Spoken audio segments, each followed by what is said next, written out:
For years now, Baltimore's eagerly awaited the return of Artscape. Thankfully, the wait ends this weekend.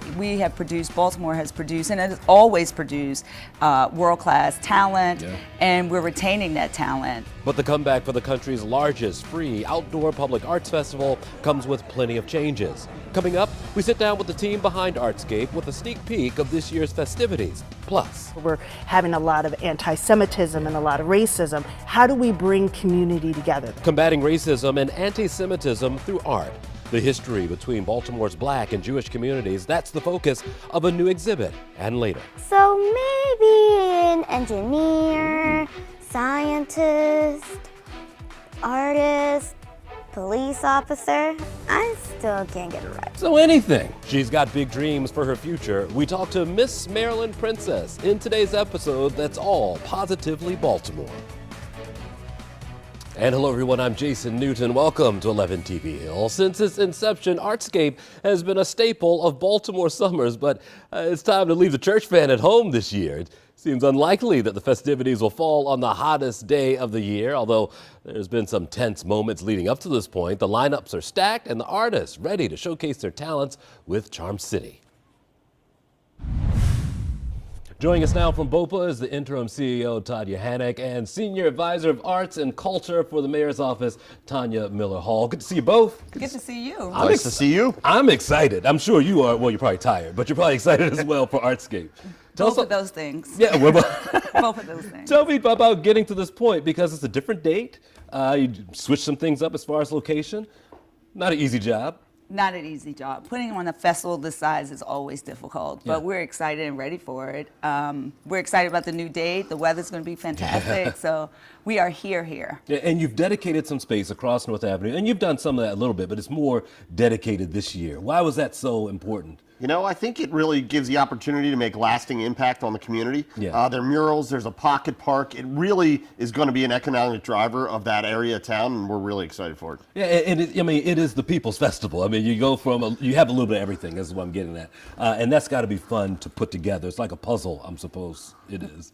Yes, we're working in collaboration. Obviously, we can't do this without the support of city services, MTA, DOT.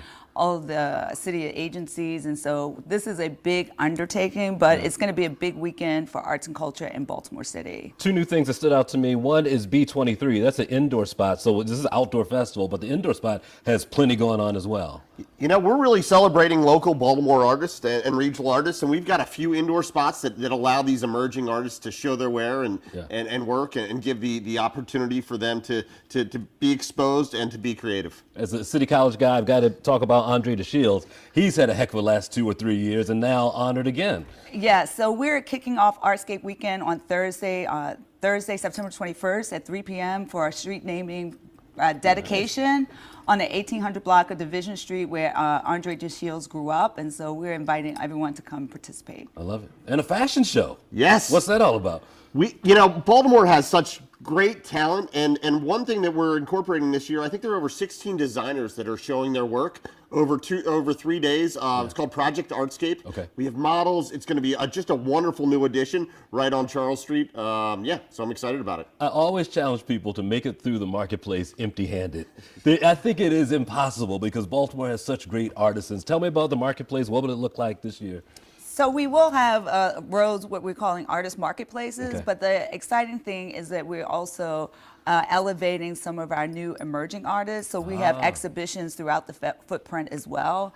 So in that case, we are supporting all kinds of artists at different levels, whether you're a maker or a craftsperson or a fashion designer or earring maker. We're also supporting emerging artists with the B23 show, as well as an artist market inside of the old Barnes & Noble building near the Lyric. So that's where we're also going to have an exhibition there. I'm guessing when you're talking to artists, or maybe even Anderson .Paak pops up, it's not a hard sell to come to Artscape. No, the demand is overwhelming. I think we got over 1,200 applications. I mean, what I encourage people to do is you can find the next hot, national artists here. Yeah. And so discover them before they blow up. And we've seen them blow up, throughout the nation and the world with some of the people that have been at Artscape before. The beauty of Artscape is that you're right on the light rail line. You got buses coming in to Penn Station as well. What's your advice for people who want to make their way down to Artscape this year? First, take public transportation. Okay. The light rail, I'm glad you mentioned that because it runs straight through the footprint. And so I would encourage or do ride sharing because there will be street closures. So I encourage everyone to look on the Artscape website for street closures, and we'll start pushing out those announcements all next week as well. Okay. And it's free. So all public transportation is free that weekend. Yeah. So I mean, what a great chance to use it. Tell me about getting to this point. Listen, it wasn't easy putting this thing together this year. You had some hiccups and some hurdles along the way. I'm curious of how BOPA's doing. I'm curious about the relationship with the city. How are things? I'm so proud of where BOPA is right now. The relationship with the city, Tanya and I, works really well together. Yeah. And I'm really excited for the future of BOPA and how we partner with the mayor's office, with the city council. We want to throw the world's greatest events here in town, and I think we're poised to do that. We need to support the artist community, the local artist community, but we've made great progress in the 3 months that I've been here.